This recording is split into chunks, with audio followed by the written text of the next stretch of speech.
Hello there, I'm the Common Sense Guy.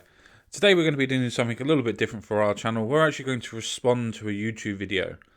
So, what YouTube video we're actually going to respond to today is actually Nobullshit or Brooks, depending on who he wants to try and be today and what channel he's using after all. But, let's carry on. With this video that he's doing, which is a three-parter series apparently, it's going to be the fall of Sargon and the implosion of the skeptic community, as he would say. So, we're going to have a look at his first episode. We might be doing a three-parter on it. It depends on how much he actually lies in the other two. So, with this one, we're going to be having a look, apparently, by his own words, the rise of Sargon. Because you have to put him up onto a pedestal first before you can knock him down, right? Because otherwise you don't get drama and views. But whatever on that one. Let's actually get into the video, shall we? Hello and welcome back to Nobullshit. Today we're starting a very special three-part series. The Fall of Sargon. Part 1. YouTube's skeptic community implodes. Sargon of Akkad is of course a popular YouTuber who covers social and political issues. He's been riding high as the top dog around here for a few years now, but I think he may have finally cracked. So when I went to cover it, I started making my typical Sargon is breaking down type thing, but it became far too long for just one video. So I decided to break it up into 3 or maybe 4 parts. Let's go ahead and get started with part 1. Before we get too far into the video, I want to make this little public service announcement or public notice for this video. I'm not attacking Nobullshit for making this video. He has every right and every opinion to be able to decide what he thinks and feels of Sargon's performance and what's going on. He has every right to decide what types of videos that he is going to be putting out. The issue that I have is the downright lying and slander that is going on in the video. Now, I will get to that very, very soon, and I will provide my citations and links in the description box below. On that note, though, let's actually get into the video and find out what's actually going on, shall we?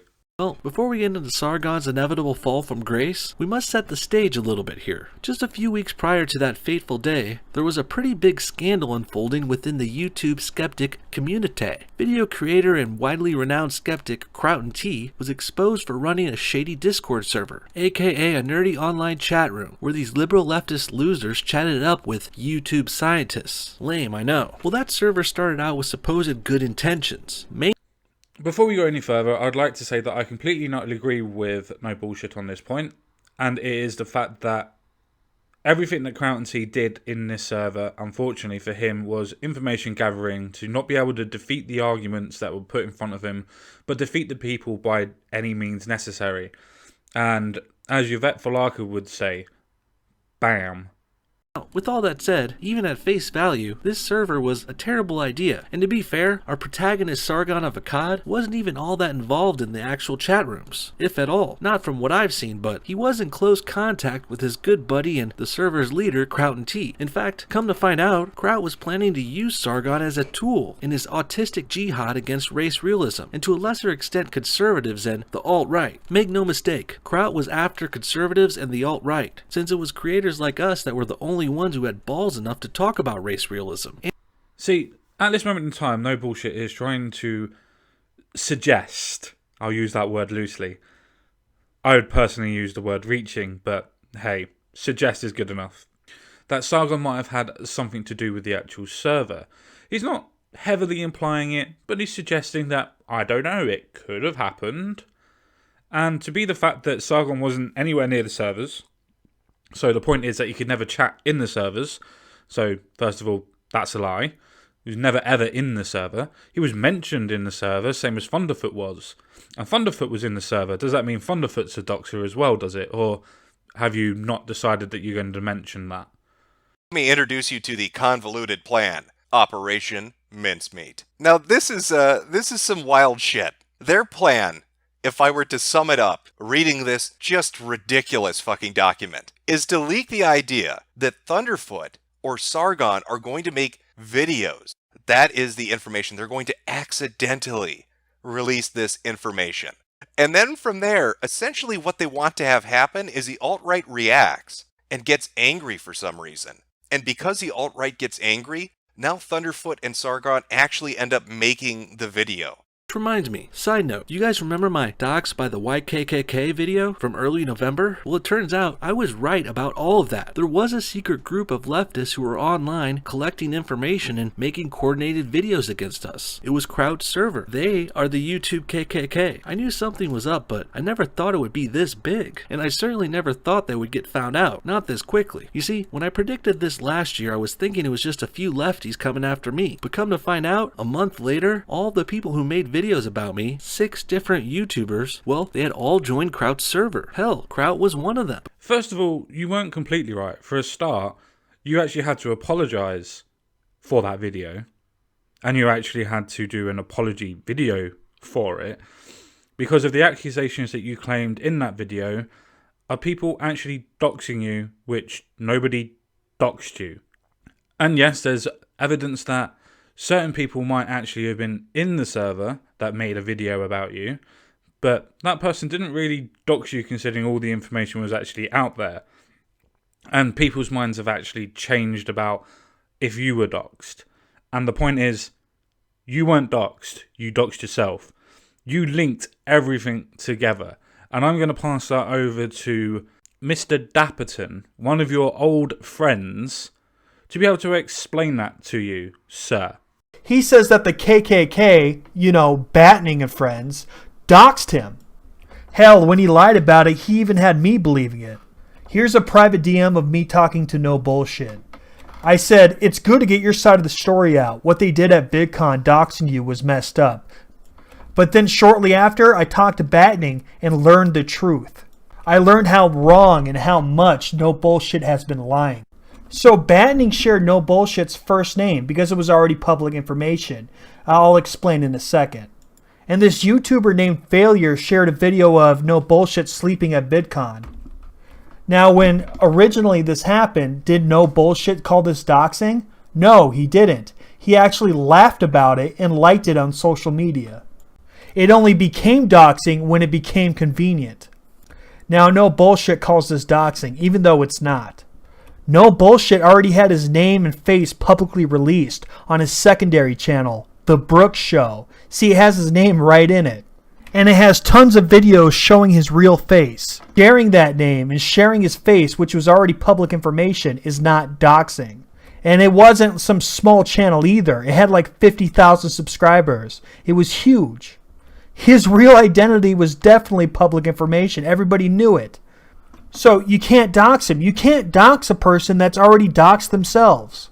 You can't dox an unanonymous person. And you may say, oh, well, there's no connection between the Brooks Show and Nobullshit. Yes, there is.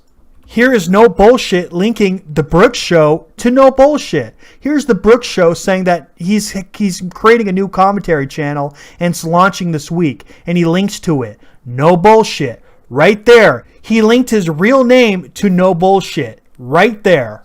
How can he claim that he's been doxed when he doxed himself? Now, I was talking to Battening at the time, and Battening showed me the tweet, so I know it's authentic. Well, you know what Nobullshit does? He ended up deleting it and saying that it was photoshopped. I shit you not. Fake, he says. Photoshop. Doesn't even connect the counts either. Get better at editing, bro. What a BS lie. He freaking deleted the damn tweet. Again, me and many others saw the tweet before he deleted it.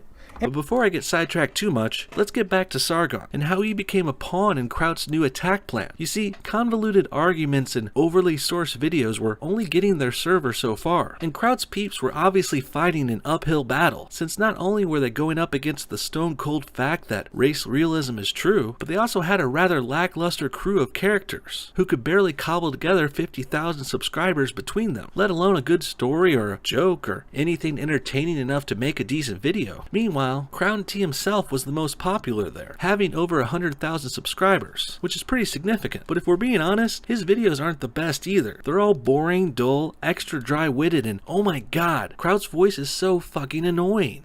Interesting that you put it that way. That means over 100 and something thousand people subscribe to Kraut's channel because of what reasons would you suggest? Now, this is not just an attack for attacking's sake. It's just to say that different people like different things, different strokes for different folks. That's what the saying's for, that's what it means. But just because you didn't like it doesn't mean that he wasn't a good YouTuber. Otherwise he wouldn't have had that many subscribers, would he now? Most importantly on this little point, Sargon wasn't a pawn. He wasn't a pawn at all on the chessboard. But we'll get to that when you get a little bit further down, because I find this absolutely interesting.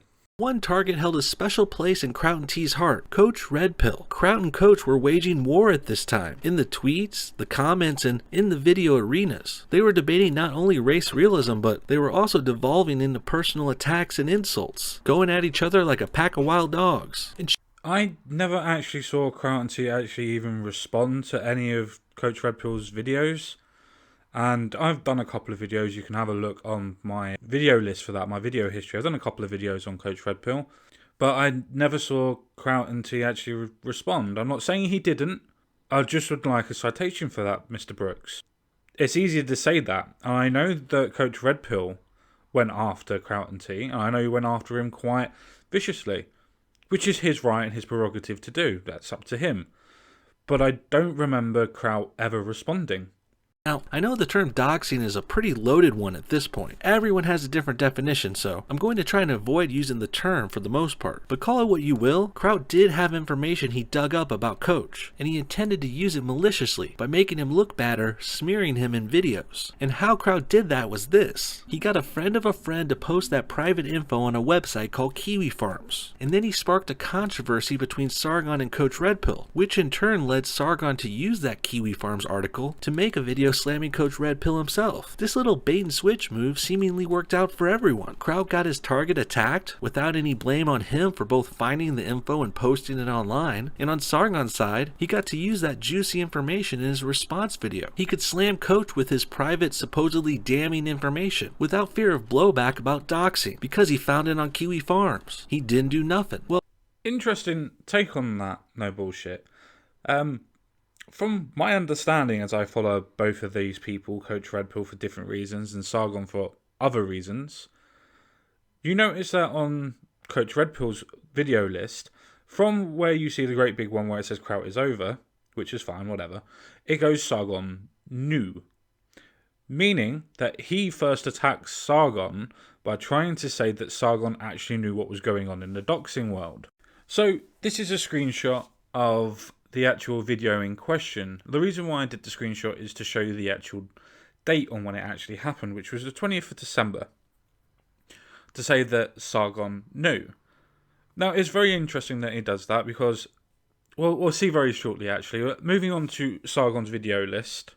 As you can see, we're now on the Finkery video list, which is Sargon's second channel. He has 3. He obviously has his streaming channel, he has Sargon of Akkad, and he has the Finkery.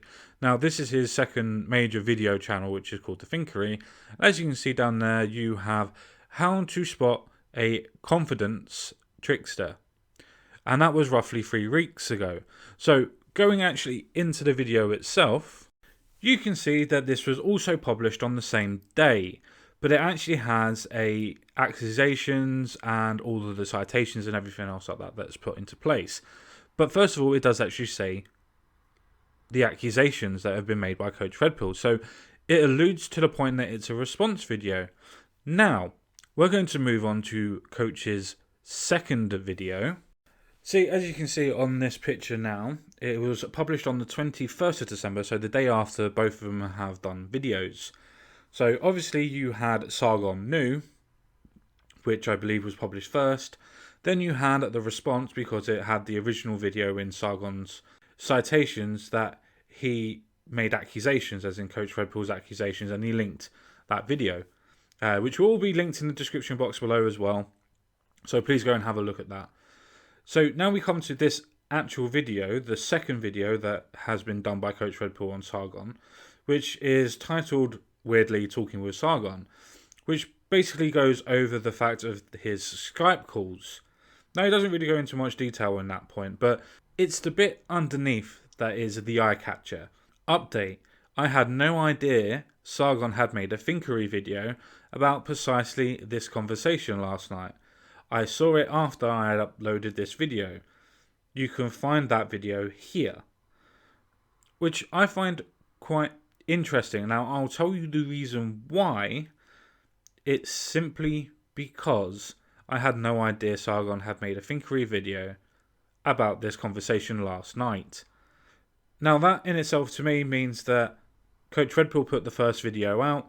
This was a response by Sargon on the Thinkery video, and now this is a response again, talking about the accusation which was made by Sargon. So let's move on to the last video, which is very, very interesting. Now, I find this video very, very interesting. Obviously, the title of it is Storytime, the Math Class. Now, what's quite telling is the bit underneath in obviously the publisher box. Published on the 23rd of December. So, 3 days after the initial first videos that have been launched, and 2 days after he makes a response to Sargon the first time. It also states underneath a storytime post a propus to the current situation I'm in, which is very, very interesting, isn't it? Because at that point, through this video, which I will link in the description box below, it basically goes through the point of trying to say that he was in a math class, he was very good at maths, which is fine, whatever on that one. I don't think that's the purpose of the story. And he was very, very good at maths to the point where he would like to finish off all of his questions and things like that and normally do it very quickly. Now, they go through a particular test, apparently, in his story time, where he gives an answer and everything else like that, and the teacher tells him that he's wrong. Now he works it out again, and he proves that he's right. And this whole story is to say, though people keep on telling me I'm wrong, I will be proven right. And it's a very telling story, because even though he's not talking directly on the subject, he's heavily insinuating what's going on in the subject. So I find that quite interesting that Nobullshit would actually, knowing all of this by following them and being on their live streams and things like that, especially Coach Red Pills, that you would actually say that Sargon attacked him first. Interesting, isn't it? I don't think that Sargon attacked first. In fact, it proves in the citation box that Sargon actually was responding to Coach Red Pill. So Coach Red Pill attacked Sargon first. Crowd has since been found out and shamed for his side of this, and now I say it's time that Sargon meet the same criticisms. People can't use other posts or websites like Kiwi Farms as their scapegoats anymore. Just because someone had a pic online in one place doesn't mean you can connect it to another place without their permission. That's called being a cunt. Interesting that you say it like that. Does that mean that because you broke into VidCon, that people that were taking pictures of you and everything else like that wasn't able to link you to your channel, even though you were telling people that you were Nobullshit and people were able to take pictures with you?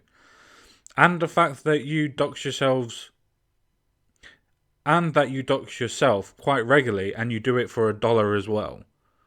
Interesting, isn't it, on your Patreon, that if you pay $1, then you're able to see your face. Very interesting on that point, isn't it?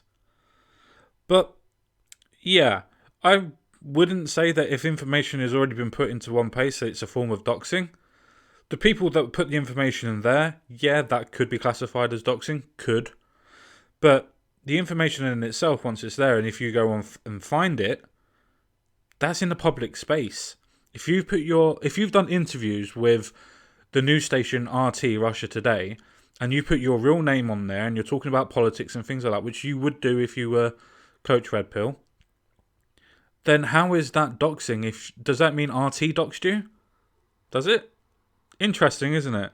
There are other countries that are welcoming American capital, and there are a lot of people with a great deal of money in the United States who are quietly moving their money out of the United States and moving themselves out of the United States because they no longer feel that it is a trustworthy country. So let's stop right there, Gonzalo, because I want to get into a number of issues, and I'm so glad you got to full circle to the reasons why people might want to take their money out of the United States. This is what you do for a living. You help people escape from countries they want to escape from, including the U.S. Personally, we hear from investors and financial analysts in private conversations all the time exactly what you're saying. People are worried about the safety of their money. They're worried about the government taking their money. They're looking for escape routes. They're looking for ways to get their money out, to get their money safe. I'm curious, you do this for a living. Have you seen an increase in the demand for people to either leave the U.S. or take their money out of the U.S. in, I guess, recent years? At the end of the day, Sargon stuck by his buddy Kraut for as long as he could, even looking the other way and keeping to himself when he discovered the server was doing all this shady shit. Eventually though, Sargon had to eject himself completely from the sinking ship, that is, the skeptic community. Sargon disavowed Kraut completely, and almost made it out of this drama without a scratch on him, while Kraut and T and all his little minions, they went down in flames. But Sargon appeared to get out of the skeptic implosion scot-free. The thing is though, for those of us paying attention closely, we could see the chink in his armor. No, not that kind of chink. Sargon was okay. He wasn't totally damaged, but he appeared to have a few cracks in his liberal smart guy facade. And at the time, this was late December at the time, I wasn't sure how bad it was for Sargon, but now I could truly see. Sargon of Akkad was starting to unravel before our very eyes. In the upcoming part 2, we'll go over Sargon's next big mistake, thinking he could take on the alt-right himself. You'd think he would have been smart enough to avoid this after seeing Kraut fail so hard at doing the same thing, but ego is a hell of a drug. Tune in next week for The Fall of Sargon Part 2, The Alt-Right Strikes Back. With a renewed sense of confidence and perhaps a bit of arrogance, Sargon decides to enter into debate with Richard Spencer, an actual smart person. And needless to say, Sargon goes down like Joe Glass in the first round of Punch-Out. Interesting, Nobullshit. I thought that you were actually going to do this video where you're actually, building up Sargon to what he actually was, Gamergate and everything else like that, and try to show how he rose to prominence, to show how he got to where he was, to where he's falling. All you've done is tried to go over the process of doxing. A process where Sargon wasn't even involved, to the point where you've even said that. I know that this is the skeptic implosion type thing, but at the beginning of the video you did state this is going to be to show how high that Sargon was, to how low that he's supposed to be falling. All you've done is just put together lots of different things about doxing, including different bits about yourself. Which is a bit silly, isn't it?